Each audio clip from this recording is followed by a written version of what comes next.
The house lights were still up when Johnny Cash noticed him.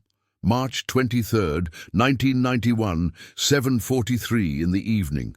The Ryman Auditorium, Nashville, Tennessee. The man in black wasn't even supposed to be looking at the audience yet. He was backstage, peering through a crack in the heavy burgundy curtain while his band finished setting up. That's when he saw the veteran in the third row, already crying, and the show hadn't even started. What Johnny didn't know was that Staff Sergeant Michael Thompson had been sitting in that seat since 5 o'clock. The doors didn't open until 6:30, but Michael had convinced the security guard, a fellow Vietnam veteran named Carl Briggs, to let him in early. Carl took one look at Michael's dress blues, saw the Purple Hearts, saw something broken in the man's eyes, and opened that door without a word. Michael Thompson was 47 years old. 3 tours in Vietnam, 68th Assault Helicopter Company, shot down twice, survived the Tet Offensive, survived an ambush in the Iron Triangle, survived 30 years of nightmares after coming home.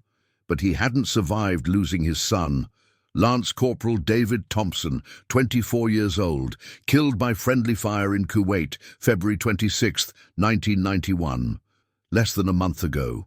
The war had lasted exactly 100 hours.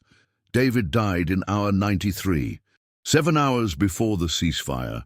When they told Michael how his son died, killed by an American A-10 Warthog that mistook his unit for Iraqi forces, something inside him shattered into pieces so small he knew they'd never fit back together. "Mr. Cash, we need you in position," the stage manager, a young woman named Patricia Wells, whispered. But Johnny didn't move. He stood there, watching Michael Thompson pull out a photograph, kiss it, and place it on the empty seat beside him.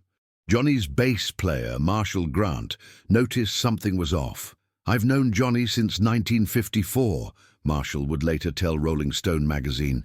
"I can read him like a book." That night, before we even played a note, I knew something had grabbed hold of him. He had that look he got when he was about to throw out the set list and follow his gut. The original plan for that night was carefully orchestrated. Open with Folsom Prison Blues, follow with Ring of Fire, then Boy Named Sue to get the crowd laughing. It was a formula that worked in hundreds of venues across 40 years of performing, but formulas meant nothing when Johnny Cash felt the pull of something deeper. June Carter Cash was applying lipstick in her dressing room when her husband walked in. "Baby," he said, using the pet name he'd called her since 1968. "There's a soldier out there who's hurting bad. I can see it from here." June set down her lipstick. She knew that tone. "What are you going to do?" "I don't know yet, but something." Meanwhile, in the audience, other stories were converging toward this moment. Sarah Mitchell, row 5, center section, had driven from Fort Campbell, Kentucky, 28 years old, Army nurse, just back from a field hospital in Saudi Arabia where she'd held the hands of dying 18-year-olds who called for their mothers. She'd bought this ticket 3 months ago, before deployment, thinking she'd celebrate the end of the war. Instead, she was here trying to forget the sound of helicopter rotors bringing in wounded. Thomas Rivera, row 8, left side. Former Marine, Korea veteran, now 71 years old. He'd brought his grandson, Luis, who'd just enlisted and was shipping out to basic training in 2 days. Thomas wanted to give him something, some experience that might sustain him through whatever came next. He didn't know why he chose a Johnny Cash concert. It just felt right. Rebecca Patterson, standing in the back because she couldn't afford a seat. 22 years old widow. Her husband, Specialist James Patterson, had been in the same unit as David Thompson, killed in the same friendly fire incident.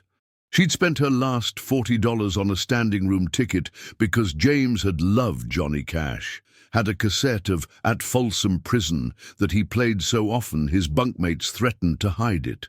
She still had that cassette. The Army had sent it back with his other effects. The lights dimmed at 8 o'clock sharp. 4,300 people fell silent.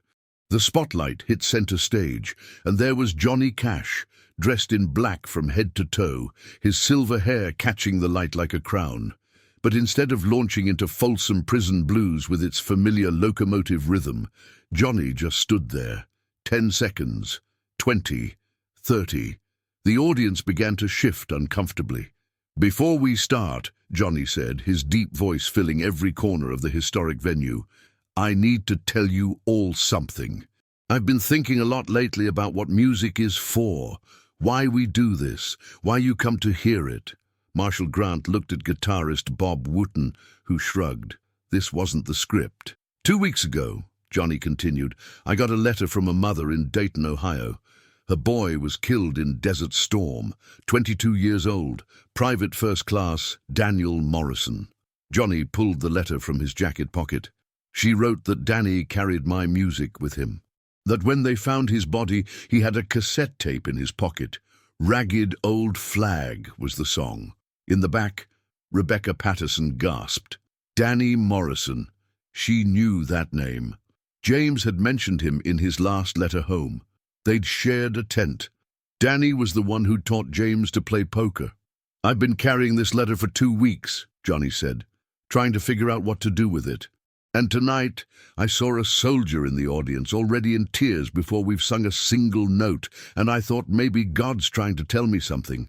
Michael Thompson froze. Every head in his section turned toward him. "Sir, in the dress blues," Johnny said, looking directly at Michael, "I don't know your story, but I want to. After the show, if you're willing, I'd like to hear it." Then Johnny turned to his band.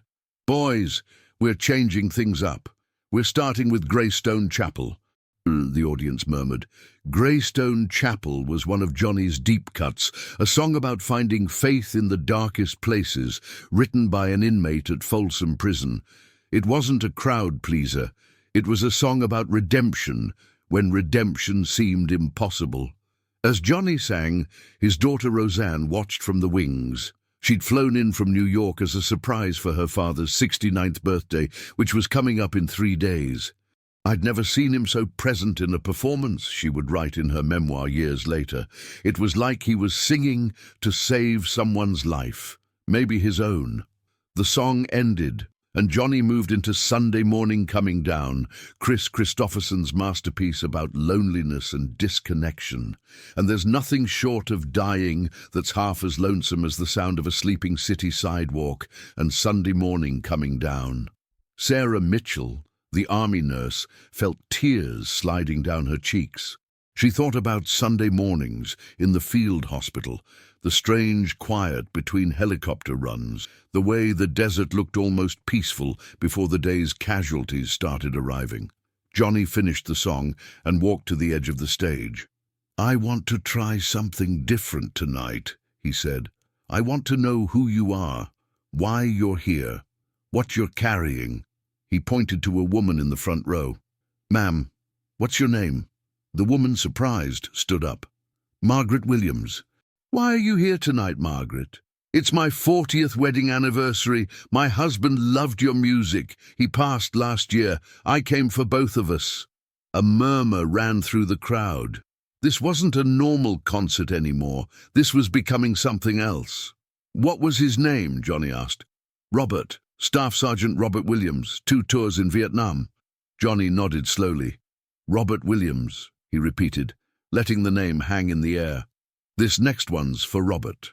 He launched into Drive On, his haunting song about Vietnam veterans trying to readjust to civilian life. It don't mean nothing, drive on. That's when the dam broke for Michael Thompson. The tears he'd been holding back, the ones that had been leaking out slowly, became a flood. His shoulders shook, his breathing became ragged, the photograph of his son fell from his lap.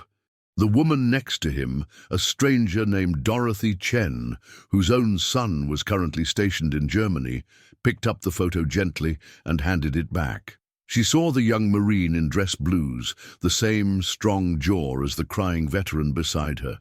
Without asking, she understood. She reached over and took Michael's hand. Johnny saw this small gesture from the stage. He saw how the audience was starting to connect, stranger to stranger, grief to grief. After Drive On, Johnny set down his guitar. "I wasn't planning to sing this next song tonight. Haven't sung it in 2 years, but there's a weight in this room I recognize. It's the weight of loss, the weight of sacrifice, the weight of a flag that's been through too much but keeps flying anyway. June Carter Cash knew what was coming. She walked on stage, not scheduled to appear for another 3 songs, and stood beside her husband. She took his hand. "Sing it, John," she said into the microphone. "They need to hear it." Johnny looked at his wife, drew strength from her presence, then began to speak the opening lines of Ragged Old Flag. I walked through a county courthouse square. On a park bench, an old man was sitting there. I said, "Your courthouse is kinda run down." He said, "No, it'll do for our little town." I said, "Your old flagpole has leaned a little bit, and that's a ragged old flag you got hanging on it." In row 8, Thomas Rivera, the career veteran, stood up. His grandson Luis, confused, tugged at his sleeve, but Thomas remained standing. He'd heard this song when it first came out in '74, but tonight it meant something different. He said, "Have a seat," and I sat down. "Is this the first time you've been to our little town?" I said. "I think it is." He said, "I don't like to brag, but we're kind of proud of that ragged old flag." By the time Johnny reached the first chorus, a dozen veterans in the audience were on their feet. Then 2 dozen, then 50, each one standing not in celebration but in solidarity. "You see, we got a little hole in that flag there when Washington took it across the Delaware, and it got powder burned the night Francis Scott Key sat watching it writing, 'Say Can You See?' And it got a bad rip in New Orleans, with Packingham and Jackson tugging at its seams. Rebecca Patterson, the young widow in the back, felt her legs give out. She slumped against the wall, clutching James's cassette tape. A security guard moved toward her, but an older woman, Patricia Jameson, a Gold Star mother from World War II, caught Rebecca before she fell. "I've got you, honey," Patricia whispered. "We've got you." She got cut with a sword at Chancellorsville, got cut again at Shiloh, and came near to falling at the Alamo. And she almost fell at the big one in 1814. But she waved on, though. She got a little tear in Flanders Field, but the boys sewed her up on the way back from World War I. Now half the audience was standing. Johnny's voice grew stronger, carrying decades of American pain and pride in every word. She was in Korea and Vietnam. She went where she was sent by her Uncle Sam. That line hit Michael Thompson like a physical blow. Where she was sent. David had been sent to Kuwait, sent to die 7 hours before it was over, sent to be killed by his own side. The photograph in his hands shook as his whole body trembled. Johnny continued through the verses, each line a roll call of sacrifice, each phrase a reminder of what that flag had witnessed. When he reached the final verse, his voice dropped to barely above a whisper, forcing 4,000 people to lean in, to be present, to witness together. "So we raise her up every morning, and we bring her down slow every night. We don't let her touch the ground, and we fold her up right. On second thought, I do like to brag, 'cause I'm mighty proud of that ragged old flag." The last note died away. The Ryman Auditorium, the mother church of country music, fell into absolute silence. Not a cough, not a whisper, not a single sound except for Michael Thompson's broken breathing. Then Johnny did something that would be talked about for decades. He walked to the microphone stand, lifted the mic from its cradle, and stepped off the stage. Security guard Carl Briggs, the Vietnam veteran who'd let Michael in early, moved to intercede, but stopped when he saw Johnny's face. "Let him go," Carl told the other guards. "This is supposed to happen." Johnny walked down the 3 wooden steps at stage left. The spotlight operator, a 20-year veteran named Frank DiMaggio, kept the light on him, following him into the audience. The crowd parted as Johnny made his way through, his black suit making him look like a minister approaching a grieving family. He reached Michael Thompson, who looked up with red, swollen eyes. Johnny knelt down, his bad knee protesting. He'd had surgery just 6 months earlier, but he knelt anyway. "Tell me about him," Johnny said softly, but the microphone picked it up, broadcast it to everyone. Michael's voice broke immediately. "David, Lance Corporal David Michael Thompson." 24 years old. Killed February 26th. Friendly fire. He held up the photograph with shaking hands. He was coming home in 2 weeks. His sister's getting married in June. He was supposed to give her away. Johnny took the photograph gently, looked at it, then held it up so the spotlight caught it. David Thompson, he said clearly. Lance Corporal David Michael Thompson. February 26th, 1991. And from the back, Rebecca Patterson cried out, "James Patterson! Specialist James Patterson! Same day, same incident!" Heads turned. Johnny looked toward the voice. "Come down here," he said. "Please." Rebecca pushed through the crowd, people making way, until she reached where Johnny knelt with Michael. She was so young, barely out of her teens, clutching that cassette tape like a lifeline.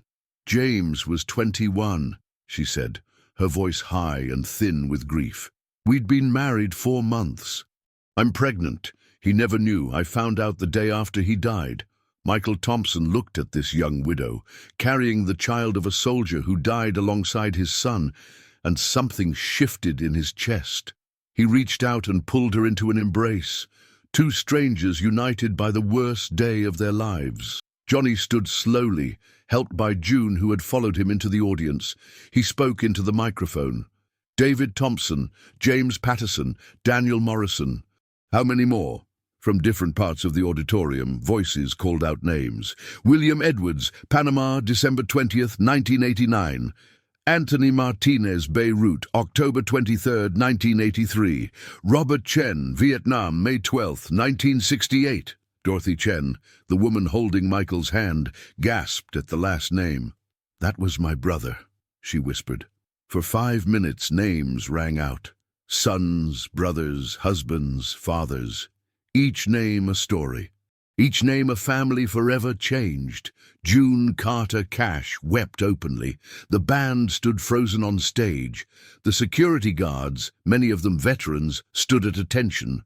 When the names finally stopped, Johnny raised the microphone. "Every one of those names is why we stand for that flag. Every one of those names is stitched into its fabric. Every one of those names deserves to be remembered." He turned to his band. "Boys, can you play it again? One more time?" Marshal Grant, tears streaming into his grey beard, nodded. They began "Ragged Old Flag" again, but this time 4,000 voices joined in. Michael Thompson stood, supported by Dorothy Chen and Rebecca Patterson. Throughout the auditorium, veterans stood, families stood, strangers linked arms. Sarah Mitchell, the army nurse, found herself standing between Thomas Rivera and his grandson Luis. She saw the fear in the young man's eyes, the weight of his pending enlistment suddenly real. She took his hand. "You'll be okay," she said. "We take care of each other." The second rendition of "Ragged Old Flag" became something unprecedented in the Ryman's 100-year history. It wasn't a performance anymore. It was a communion, a collective bearing of witness. A shared acknowledgement that grief and pride, loss and love, sacrifice and survival all exist in the same space, sewn into the same flag. When it ended, nobody applauded. Instead, there was a spontaneous moment of silence. 4,000 people, heads bowed, remembering. Johnny returned to the stage, helped by June. His knee was killing him, but he stood tall. "We're going to finish this show," he said. "But first, I want every Gold Star family member, every veteran, every active duty service member to know that tonight, this stage is yours. This music is yours. This moment is yours." He continued the concert, but everything was different now. Each song carried more weight. "Ring of Fire" became about the burning of loss. "Jackson with June" became about holding on to love when everything else falls apart. "Folsom Prison Blues" became about the prison of grief, the life sentence of surviving when others didn't. During the intermission, something remarkable happened. Michael Thompson found himself surrounded by other Gold Star parents. They shared pictures, stories, tears. Rebecca Patterson met 3 other war widows, women who understood the particular pain of losing someone before you really got to have them. Sarah Mitchell connected with other medical personnel, comparing stories of triage and trauma. A reporter from the Nashville Banner, William Daniels, was there to review the concert. "I've covered music for 30 years, he would write. "I've seen the Beatles, the Stones, Dylan, all of them. But I've never seen an audience become a congregation the way it happened that night. I've never seen a concert become a catharsis." The second half of the show took on a different character. Johnny told stories between songs, many he'd never shared publicly. About his brother Jack, killed in a table saw accident when Johnny was 12. About his friend Luther Perkins, his original guitarist, who died in a house fire. About the inmates at Folsom and San Quentin, who wrote to him from death row, men who would never see another free day but found freedom in music. "Loss is the tax we pay for love," Johnny said at one point. "And most of us, we're in debt up to our eyeballs." He brought Michael Thompson back on stage for the last song, Rebecca Patterson too, and Dorothy Chen, and Sarah Mitchell, and Thomas Rivera with his grandson. The stage filled with people carrying loss, bearing witness, standing together. "This last one," Johnny said, "isn't on any album. I wrote it last week after getting that letter about Danny Morrison. I don't even know if it's any good, but I need to sing it." June looked at him, surprised. He hadn't mentioned a new song. Johnny played 3 simple chords, then began. "They say freedom isn't free, but they never say who pays. It's the mothers getting folded flags, the children counting days, till Daddy comes home from the war, except Daddy never will. Freedom's got a price tag, and someone's paying still." The chorus was even simpler.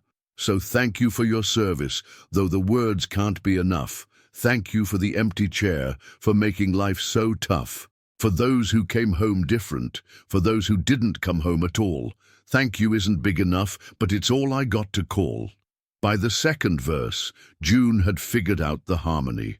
By the third, the whole band was playing along. It wasn't polished, it wasn't perfect, but it was real and raw and necessary. The final chorus came, and Johnny changed the words. "So thank you, Michael Thompson, for David who won't come home. Thank you, Rebecca Patterson, for raising kids alone.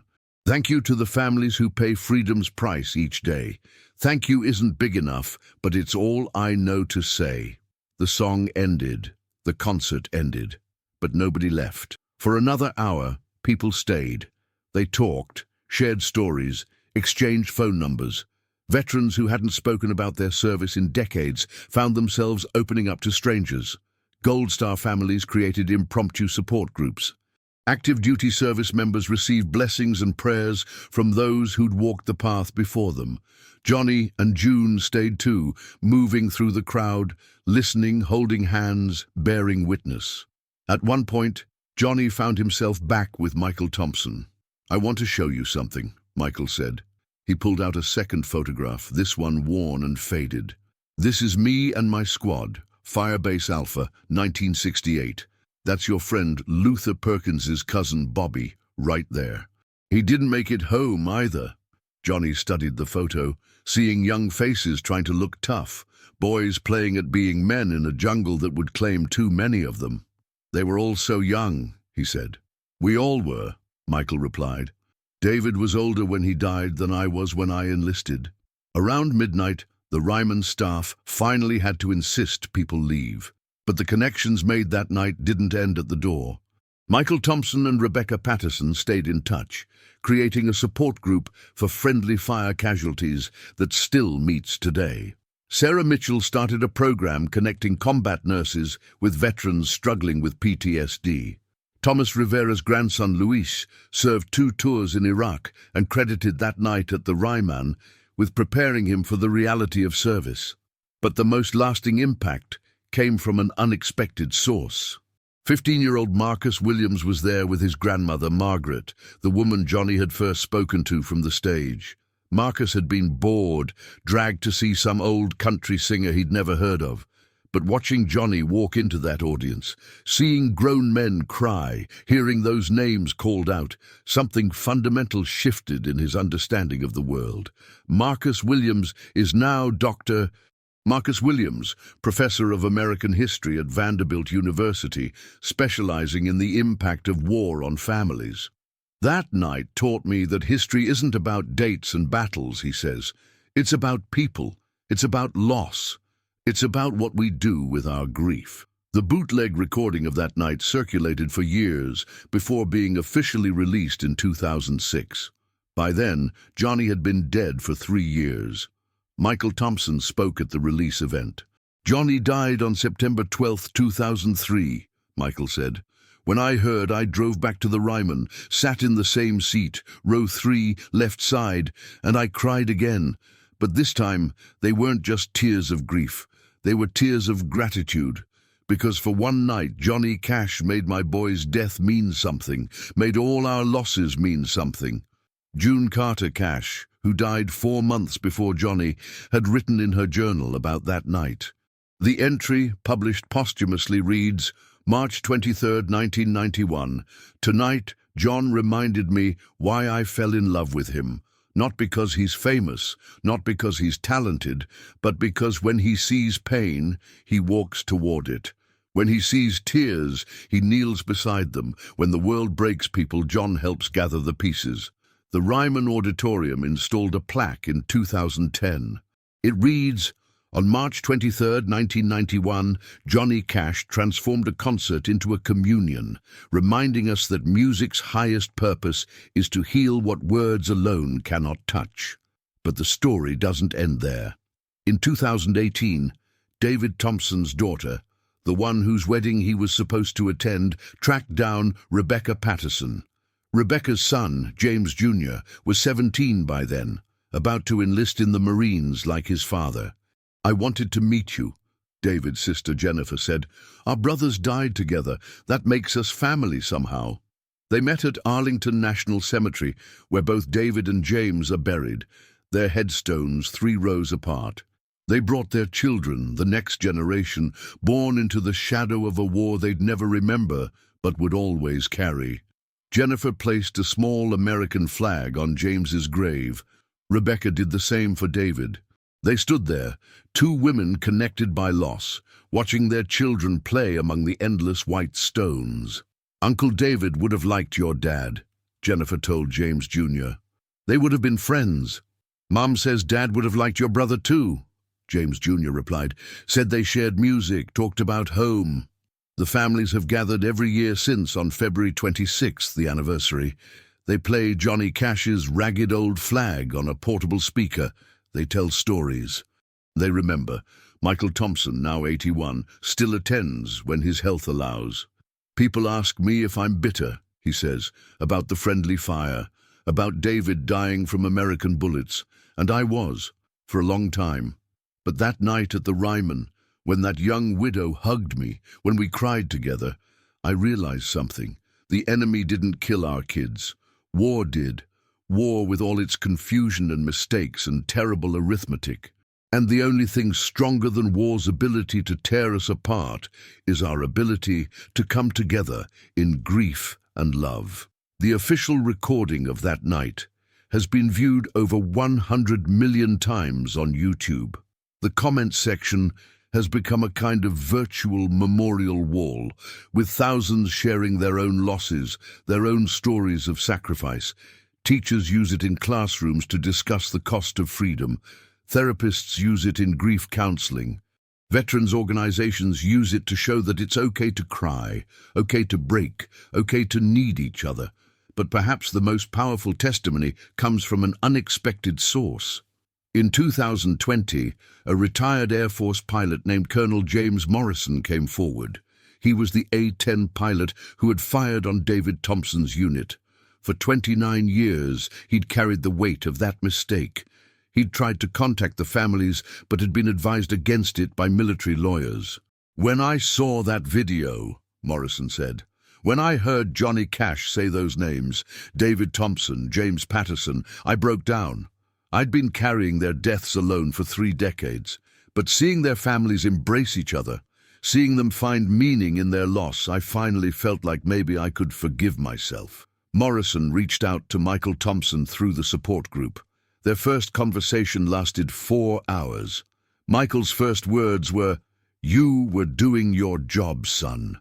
David was doing his. That's what war is. Good people making impossible decisions in impossible situations. They've spoken every month since. Morrison has become an advocate for better communication systems in combat, working to prevent friendly fire incidents. He's saved lives, he says, in David and James's names. The Ryman concert has been studied by psychologists as an example of collective healing. Dr. Patricia Henley of Johns Hopkins wrote in the Journal of Trauma and Recovery, "What Cash did instinctively that night, acknowledging pain publicly, creating space for communal grief, refusing to separate performer from audience. These are the fundamental steps in processing collective trauma. He turned a concert hall into a healing space." But Johnny himself, in one of his last interviews before his death, put it more simply.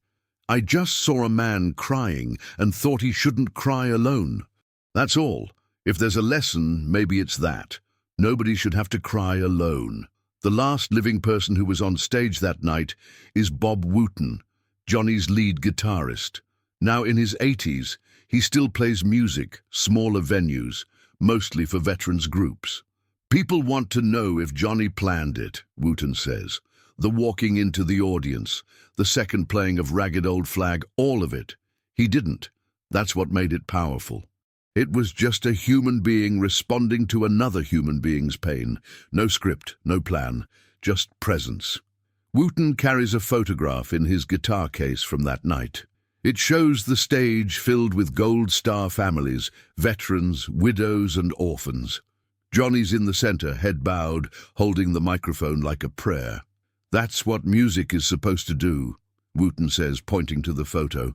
"Bring people together in their broken places, make them feel less alone. Remind them that their pain is seen, their loss is honored, their lives matter."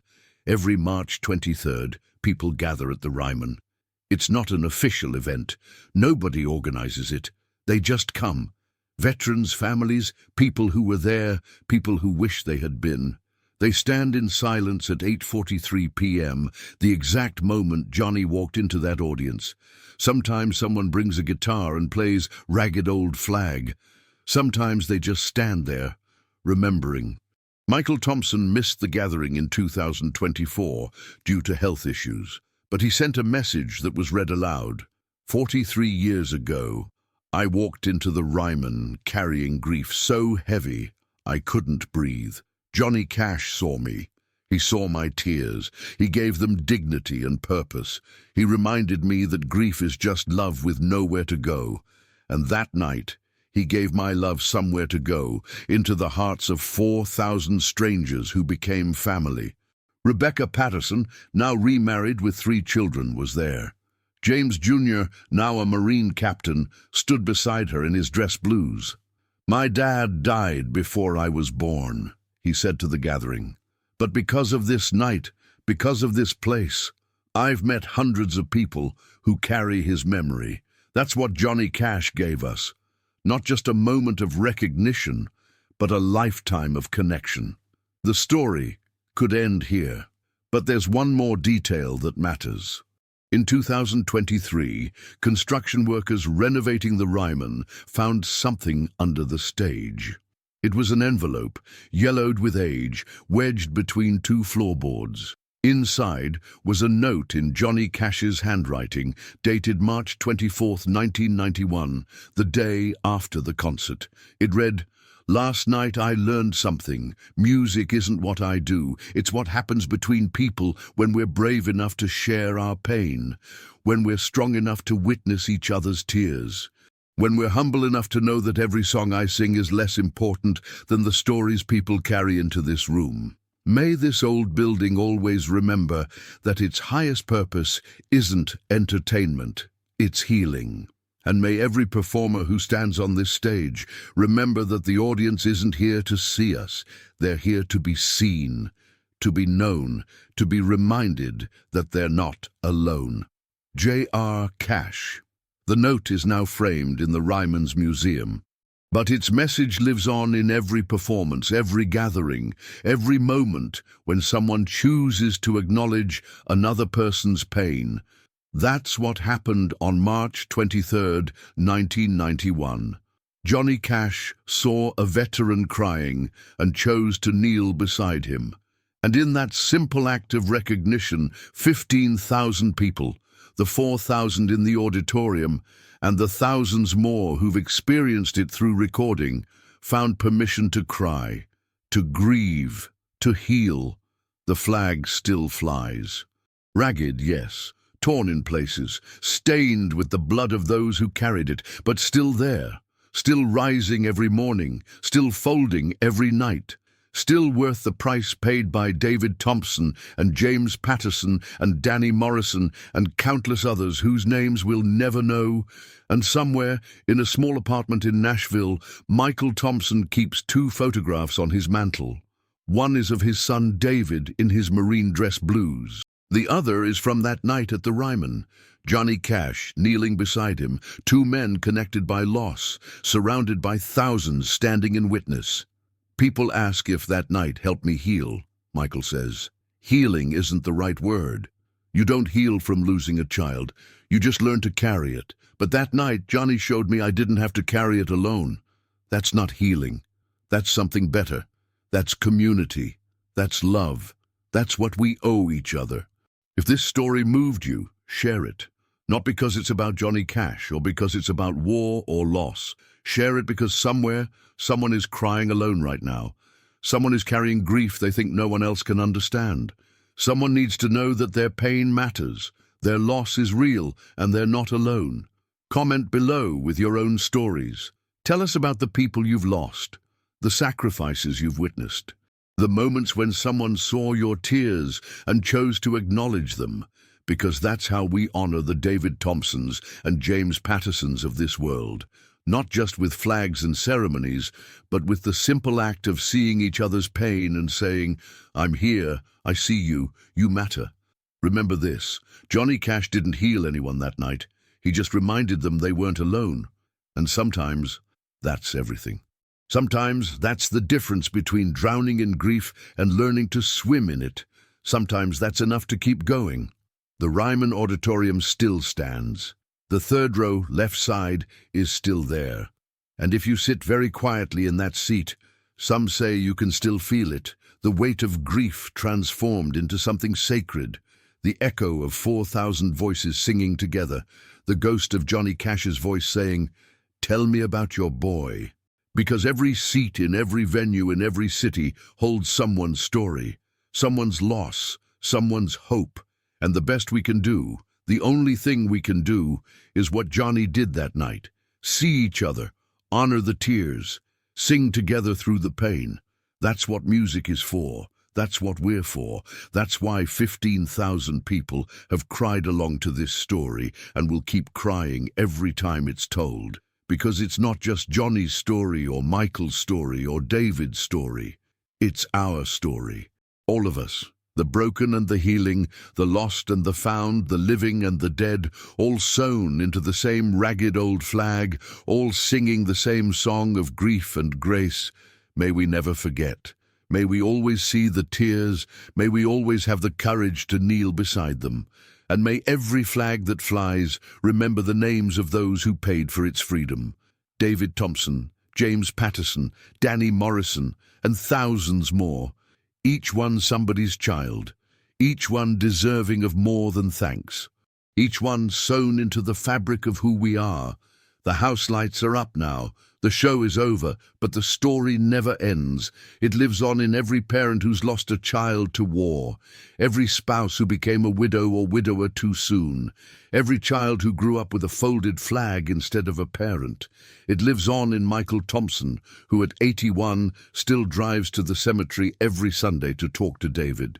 I tell him about his nieces and nephews, Michael says, about how his sister named her first son after him, about how the world changed since he left, about how I'm still proud of him, still broken without him, still standing because of him. It lives on in Rebecca Patterson Martinez, who remarried 10 years after James died, but kept his name hyphenated with her new one. My husband understands, she says. James is part of who I am. That grief shaped me. That night at the Ryman taught me that grief shared is grief that can be survived. It lives on in Sarah Mitchell, who became head of psychiatric nursing at Walter Reed Medical Center. Every soldier I treat, I remember that night. I remember how Johnny Cash showed us that acknowledging pain doesn't make you weak. It makes you human. It lives on in Luis Rivera, Thomas's grandson, who served 2 tours in Iraq and now runs a non-profit connecting young veterans with Vietnam veterans. My grandfather died 5 years ago, Luis says. But that night at the Ryman, watching him stand for Ragged Old Flag, seeing him cry for the first time in my life, that taught me more about service than any training ever could. It lives on in Marcus Williams, whose grandmother Margaret was the first person Johnny spoke to from the stage. Marcus has interviewed over 300 people who were there that night for his upcoming book. Every single person, he says, remembers it as a turning point. Not just in their grief, but in their understanding of what connection means. But most of all, it lives on because the need for it never goes away. Wars end, but new ones begin. Soldiers come home, or they don't. Families gather at gravesides. Flags fold into triangles. And somewhere always, someone is crying in the 3rd row, hoping someone will see them. 3 months before Johnny Cash died, he recorded one last session at his home studio in Hendersonville, Tennessee. His voice was weak, his body failing, but his spirit was still fighting.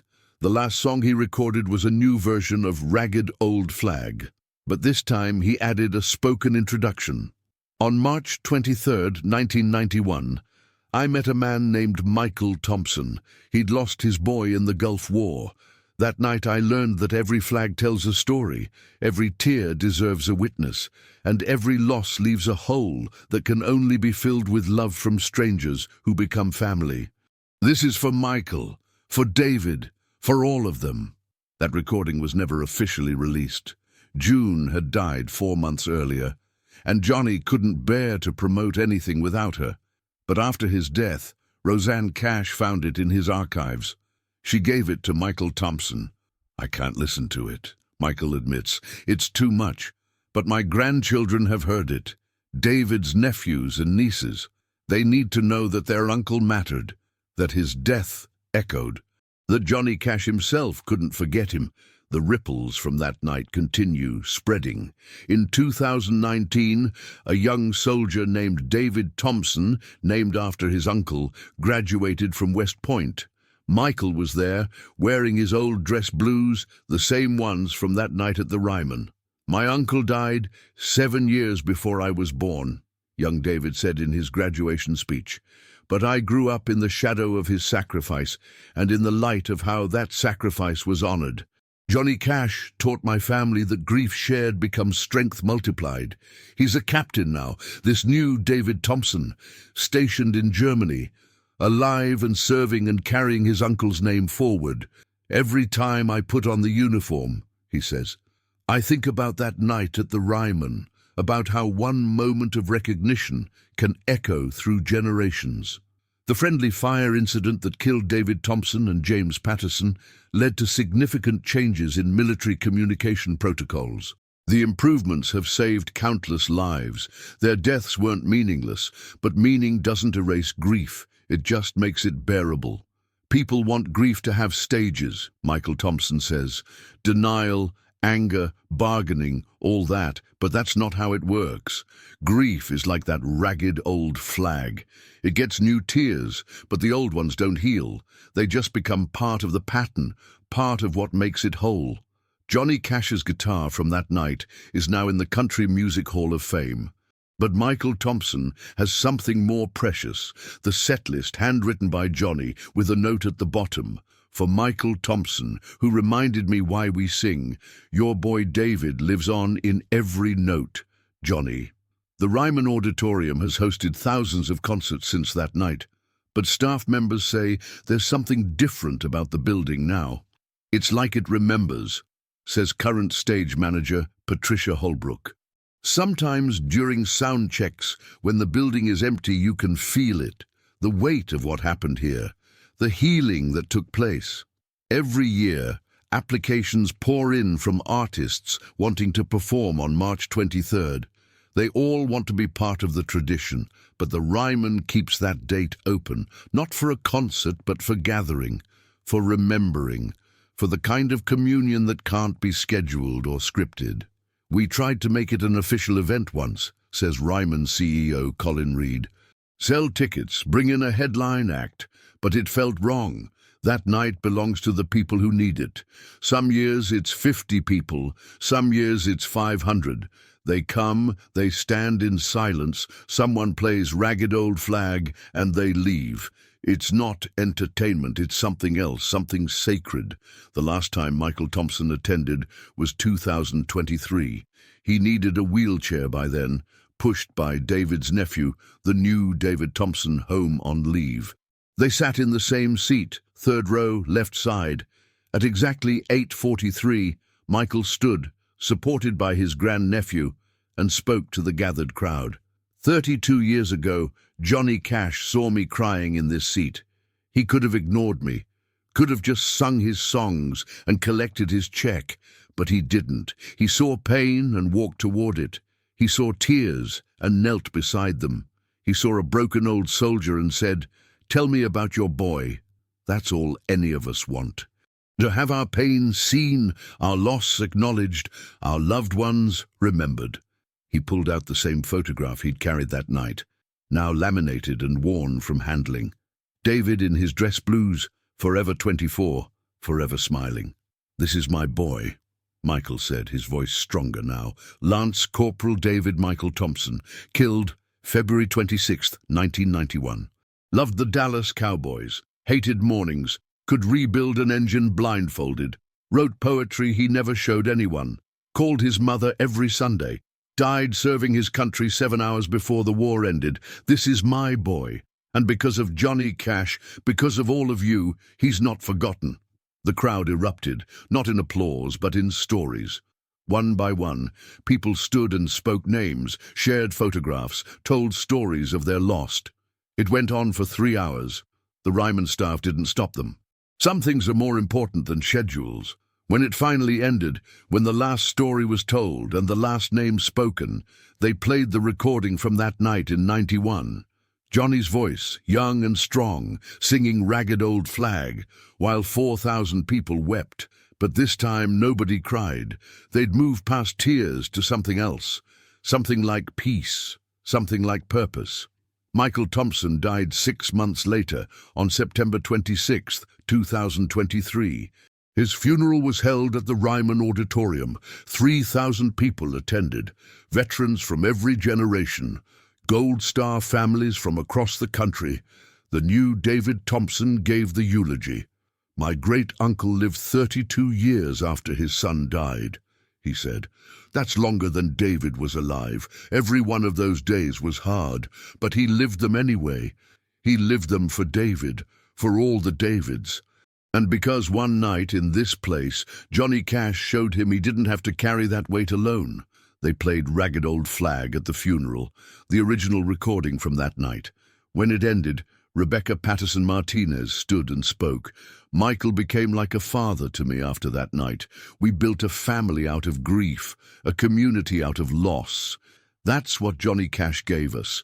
Not healing, but connection. Not answers, but presence. Not an end to pain, but people to share it with." The funeral ended with a 21-gun salute outside the Ryman. As the shots echoed off the old brick buildings of downtown Nashville, a group of Gold Star mothers stood together, arms linked, faces lifted to the sky. They didn't cry. They'd learned, over years of practice, that tears aren't the only way to honor loss.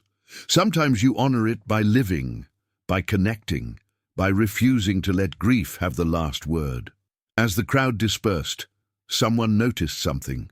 There, in the third row, left side, someone had left a single white rose and a note. It read, "For Michael Thompson, who showed us how to grieve with grace. For David Thompson, who paid the price of freedom. For Johnny Cash, who knew that sometimes the most important thing you can do is kneel beside someone's tears." May we all have such courage. May we all leave such echoes. Nobody knows who left the note. But every March 23rd since, a white rose appears on that seat. Sometimes with a note, sometimes without, always honoring the night when 15,000 people learned to cry together. The story should end there. But stories like this don't really end. They ripple outward, touching lives in ways we can't track or measure. Somewhere right now, a Gold Star parent is listening to Ragged Old Flag and feeling less alone. Somewhere, a veteran is learning it's okay to cry. Somewhere, someone is choosing to acknowledge another person's pain instead of looking away.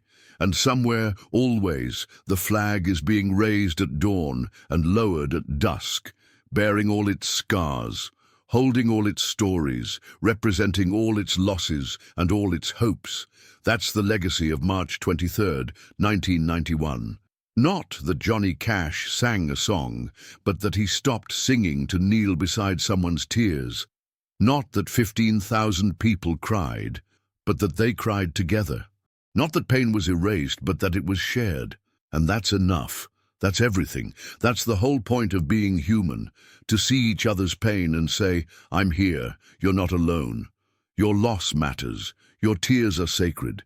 Your loved one's name will be remembered. David Thompson, James Patterson, Danny Morrison, and thousands more. Each name a story, each story a sacrifice, each sacrifice a debt we can never fully repay, but must never stop trying to honor. The Ryman still stands. The third row is still there, and if you listen carefully, you can still hear it, the echo of Johnny's voice saying, "Tell me about your boy," the sound of 4,000 people standing together. The whisper of all those names being spoken into the sacred darkness. That's what happened on March 23rd, 1991.